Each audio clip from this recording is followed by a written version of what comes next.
Right, well, this morning, I want to prophesy. Is that okay? I want to bring what I believe is the word of the Lord, which is a little bit different to teaching. It's not going to be so much line upon line teaching, but I want to, at the beginning of this year, and I think we should, unwrap this over the next few weeks. We really need to hear from God. We need the direction of heaven. And so I just finished a new book called The Divine Reset, and I'll talk about that in a minute. And I've got some of the kind of skeleton plan of it here, and I'm going to share some of those things, plus some new things, some that even God shared with me first thing this morning.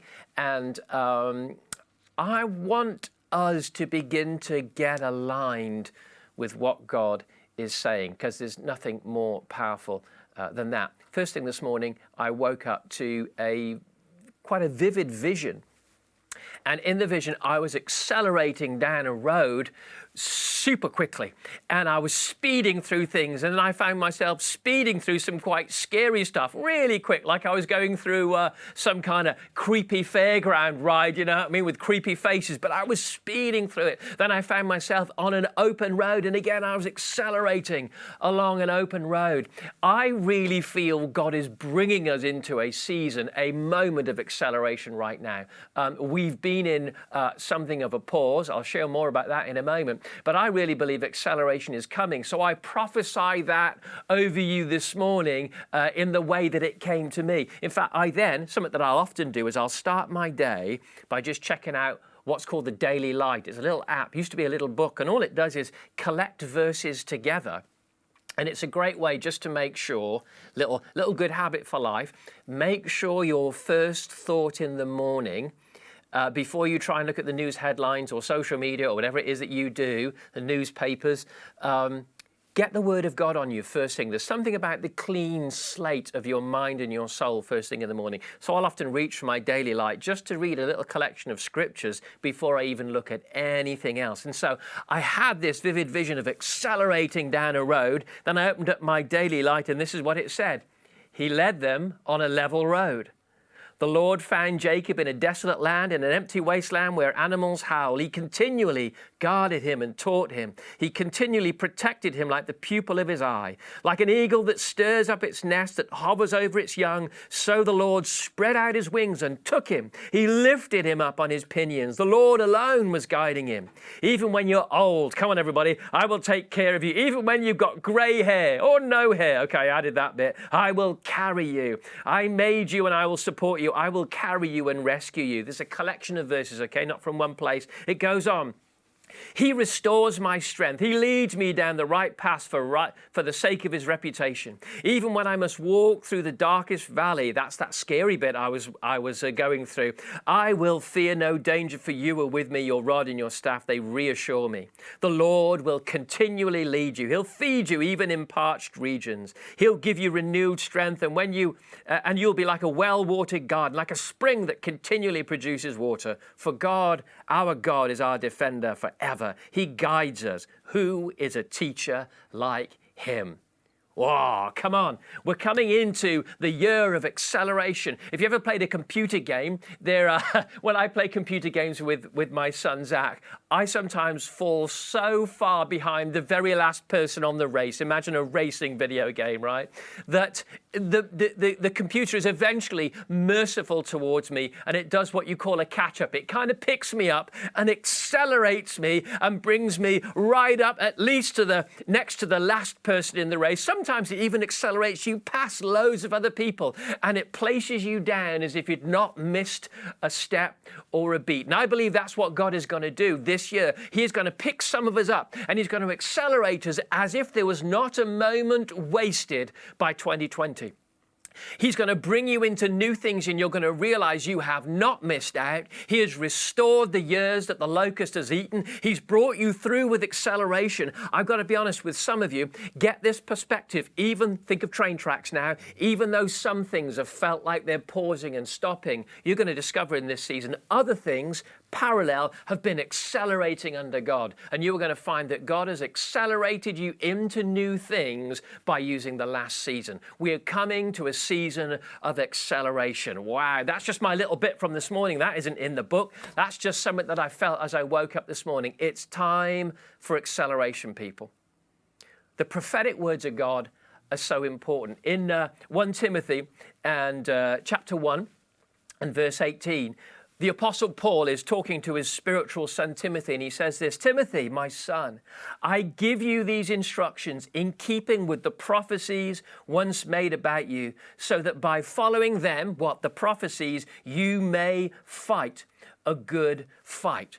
Prophecies enable you to fight a good fight, to fight the right fight. I'll be honest, at the moment, it's possible to become engaged in the wrong fight.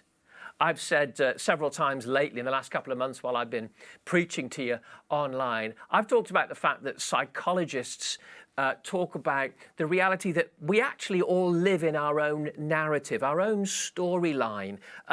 We simply cannot take in all of reality around about us, partly because, number one, it's not all real. Half the stuff that goes on is lies and shadows and exaggerations, the world that we live in. And so we create this narrative that is our storyline. It's the story of our families. It's the story of the journey that we're on. For Christians, it's the story of our journey with God. It's a narrative.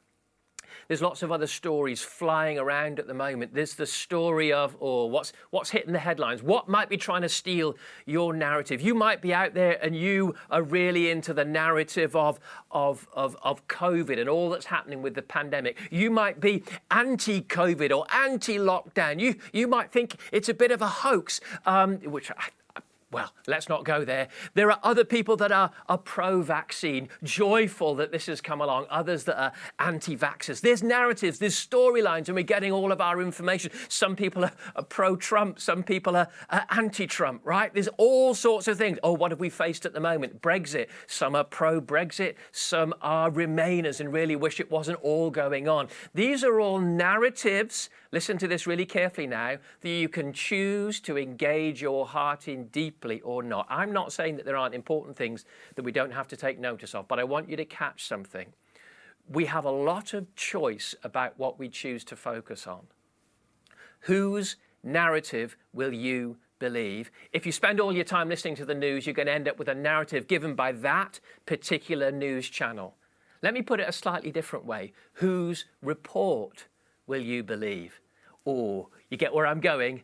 I will believe the report of the Lord. When those 12 spies went into the promised land and 10 came back whinging and 2 came back with faith that they could take that promised land, well, the people were shaken by the wrong narrative. They took the narrative of the 10 instead of God's narrative that was in the 2. Whose report are you believing? I'm not saying what's right or wrong about all these issues in life. Some of it will be right, some of it will be wrong. The sad thing is, with all the misinformation and confusion and hyperbole in the world right now, it's very hard for everyday people. In fact, it's very hard for very, very skilled and wise people to truly know what the truth is. So here's what I've given myself to in this time.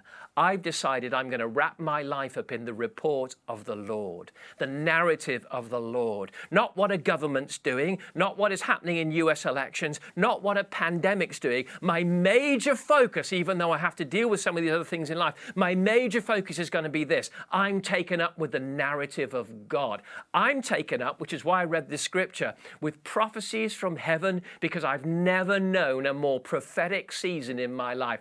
God is speaking, and it means more to me than the BBC or Boris or foreign journalists or some papers that you love and things that you don't love. It means more to me than the opinion of friends. I want to know what the word of the Lord is. That is my narrative. And by that, I'll be able to, Paul says to Timothy, fight a good fight. You and I have a fight to fight in 2021.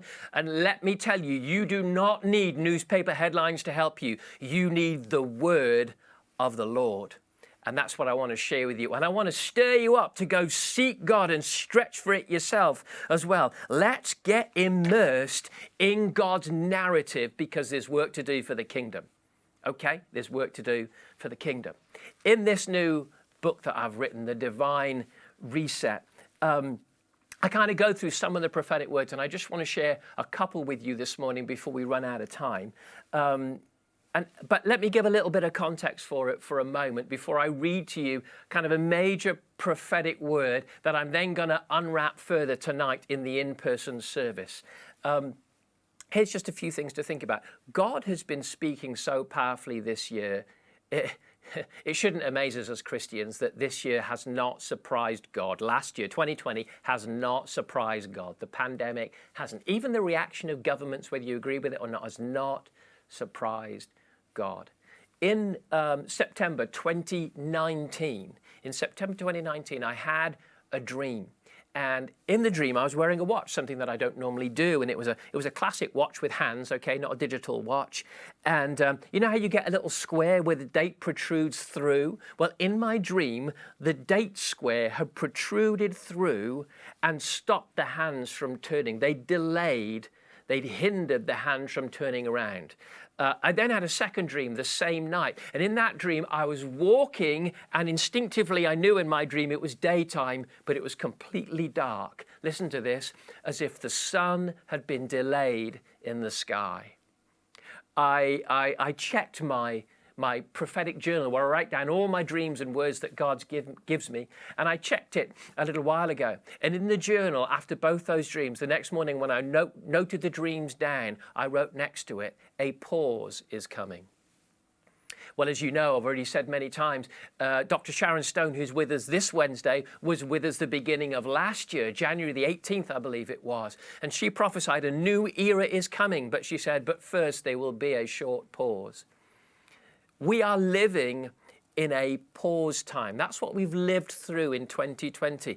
And the pause has been prophesied by God. I'm not saying it's been designed or made by God in the way that God sent COVID. I've got to be honest, the reality of that is above my pay grade, so I don't really go there. I know God is good. But here's what I do know, Romans 8:28, that God works all things together for good, and he works around our brokenness and our need, and he's used it. And I believe, listen to this phrase, this pause has had a purpose. As much as it's frustrated me, and I'm sure it's frustrated you, and lockdowns have been frustrating, and at times it's been scary and caused anxiety. At other times it's just sheer frustration. At times we understand the rules. At other times we really don't get it. At times we feel blessed by what's going on and how people are helping each other. At other times we feel frustrated and misled by misinformation. It's been a very, very confusing and difficult time. And I've got to tell you this, in sympathy with the governments of the world right now, it must be a hell of a time to try and lead in this time. So I don't automatically think that where things have gone wrong, that it's been on purpose at all. I'm no conspiracy theorist, but it's been a tough season. But here's what I know at the center. Here's the narrative that I want us to grasp. The pause has had a purpose in God.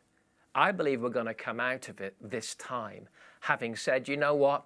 It might take us 5 years from now to realize it, but we'll go, do you know what? That was a transformational, pivotal time in my life and in the life of the church. And while there's going to be some very great sadness and some grieving go on, and we don't make light of that or come out with trite statements about it, there's another side where I believe many are going to say, somehow that really difficult time, it made us. The pause had a purpose in God. He has brought something powerful out of it. And the phrase that I got before I ever heard about anything other than the Great Reset, which is another conspiracy thing online, whether you agree with it or not, I won't go into that. But the word reset came to mind before I ever knew that it was going to be something that was happening in secular terms with economics and global warming and all that kind of stuff. God is doing a divine reset, hence why I've called my new book that. Listen to what reset means. This is a dictionary definition. It says to set again. Think of it. He is setting your life again in this season. To set, to adjust, to fix in a new or different way. God is fixing lives and churches and ministries in a different way. It's a restart. He's turning it off and turning it on again. Anybody? That's what every IT department tells you to do, right? Have you turned it off and on again? Okay, catch this phrase for a moment, because at the moment we're very aware that lots of things have been switched off. We're not meeting as frequently in church. We can't sing. We have to wear masks. Lots of other areas of life hugely disrupted. Lockdowns. We had a call from our friends in Australia just the other day. They had 6 cases and suddenly all of the state of Victoria locked down again. No more than I think it's 15 can meet. I mean, there is disruption. There's stop, pause everywhere. But listen, reset is turning it off and turning it on again. I want you to realize that God has powered down and paused many things in church life. And I think it's been more powerful at a deep level in our lives than we know, even though we're also filled with frustration. But understand this, God is about to switch things back on again. It's not just a stop, it's a start. It's not just an end, it's a new beginning. I believe the power of God is coming to bring that acceleration that I started talking about at the very, very beginning of this talk. God is bringing acceleration that is going to cause a new release of power, a new release of purity, a new release of grace, new blueprints, new strategies, new ideas are going to begin to flow from heaven because God is about to switch things back on again. Better get your shoelaces tied and get ready to rumble, right? God's about to move. The thesaurus gives us synonyms of reset. Words like this: reconstructed, transformed, altered, amended, corrected, improved, reestablished, regenerated, renewed, reorganized, revised, revolutionized, reworked. It hasn't got the word revived, but it should have. I think that's a great word for this. God is reviving, restoring, renewing the church. That's what he's doing right now. And so we want to have a little bit of a sense of, well, in all of this renewal, what is God saying? And so what I want to do, because I want you to begin to trust God that in the midst of all the trouble around the world, there is another narrative, the word of the Lord. And he's been switching things off in order to switch things on again. He is resetting the church, I believe, ready for a powerful season in God if we can get our focus back on the word of the Lord so we can fight the good fight and not waste our time fighting other fights. Okay? The word of God for the new era. It's been amazing. As you probably know, I did something called the Prophet Speak in, I think it was May, end of April, beginning of May 2020. And it was, I don't know, 12, 15 prophets around the world, all speaking about what they believe God has been saying in this time. It was so powerful, so helpful. And I had so many great responses about it. I intend to do it in the middle of January as well this year, because I believe the word of the Lord is still coming clear and true right now. But here's the thing, so many of the words from different prophets on different continents around the world lined up with clarity. God has been saying the same thing again and again through many. And part of what the book does is collate a lot of what God is saying and kind of crystallize it into a few words, let's say, or a few paragraphs. But then here's the thing, I then begin to break into it and open up some of the key things that I believe God wants to do. A dream I had a little while ago. And in the dream, God was teaching me. And he went through some theology, actually, in the teaching. But here was the idea that came out of the dream. In order to be righteous, we still need to do what God says, right? Abraham believed God and it was credited to him as righteousness. How did Abraham believe God? He didn't believe it by just going, well, I mentally assent that something is true, which is how we kind of approach belief sometimes. We split it up a little bit too much and think, well, it's just about how I think. No, Abraham left his land and he headed off on an adventure with God. His legs had to move, and that was the proof of his belief. Faith without works is dead. And so these words have an action attached to them. We have to begin to do what God has been saying about this divine reset time. The pause has a purpose, but it's going to require that we engage with it and begin to do different things, speak in different ways, engage in different forms of walking with God as he speaks to us. So I want to end my talk today just by reading this prophetic word to you that's in the middle of the book, and it pretty well sums up everything that I believe God is saying in short form. Then tonight I'm going to open up a few other points a little bit further when we meet in person. We have restricted tonight's numbers, by the way, down to no more than 85.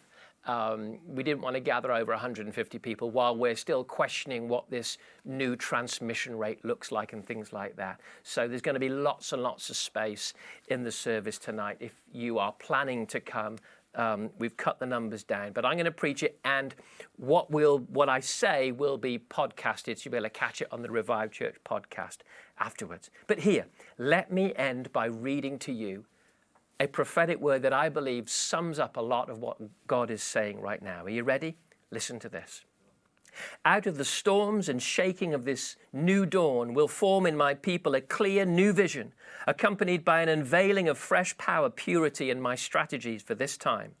In the midst of the shaking, a movement of my judgment and justice has been sweeping the earth and will not cease until I've accomplished all that needs to be prepared for this new time. A cleansing of my people is at work in your hearts, and a breaking out from injustice is at work in the world.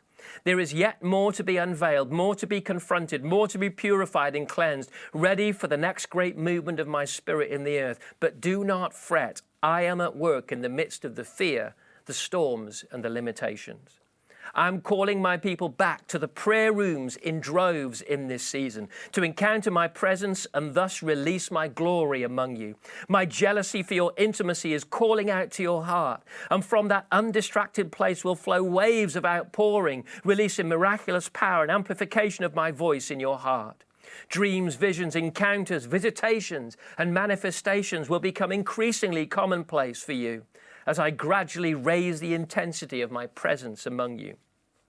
You are to be found in my strategy rooms, receiving fresh blueprints for this season, forsaking old methods and embracing new graces and mantles prepared long ago for you. From the prayer rooms and the strategy rooms will rise in you an embracing of the kingdom mandate to restore all things like no generation has done before. Your hearts will break over the state of your nation, your city, your neighbors, and your work colleagues. This is about more than just a harvest, though many souls will be saved. This is about restoration and kingdom come. The passion for transformation will begin to stir in you like a fire shut up in your bones. You will no longer be content to play church and waste time on the mere trinkets of Christianity. I'm releasing in you a sense of responsibility for your land and for your world, because it is time for the reordering of all things, until one day we will say, the kingdoms of this world have become the kingdoms of our God. Revelation 11:15. The stirring that is growing in your heart, even now, will lead to a journey of personal reinvention and divine innovation, resulting in a transformation of the very behaviors, methods, and even some beliefs of many Christians. While the essentials of my gospel remain untouched, rather than live safely within the doctrinal walls of your favorite denomination, I'm calling you out to a brave new era through the unveiling of new ideas, new graces, and new perspectives in ministry. Some will call it a new age of innovation in the church. Adventure, explore, run in the sheer joy of my counsel, my people, for I am about to perform a wonder in the earth that will usher many into the kingdom. The prideful pretense of unity among my people grieves my heart. And so I'm about to release a fresh grace in you for new collaborative endeavors. You will be overjoyed with the work of grace in your heart that begins to find pure, selfless pleasure in the family of my people. Rather than conducting mere unity events, I will empower you to walk in a new spirit of collaboration, partnership, and alliance. I'm also forming great new apostolic tribes of brothers and sisters in this day, all joined in love, filled with joy, kissed with my favor.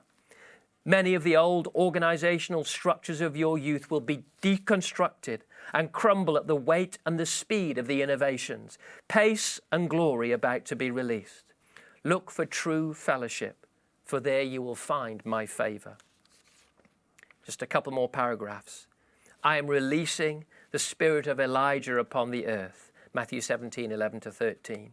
The hearts of the fathers and the children will be brought to a place of sweet unity. I'm no longer content to move only in the middle ground. I'm moving to the edges and releasing a glory over the little children and an empowering upon an older generation. This will be a sign in the earth. Little ones will lead them, Isaiah 11:6, while your old men will dream dreams, and their hearts will throb and swell with joy. Look out for the rise of the fathers and mothers in the church like never before. A new new mission mandate is being placed before the older generation, who will embrace the call to mission even in their final years on earth. A generation is arising that will seek me for refinement more than retirement. With every new movement of heaven, there's a sound.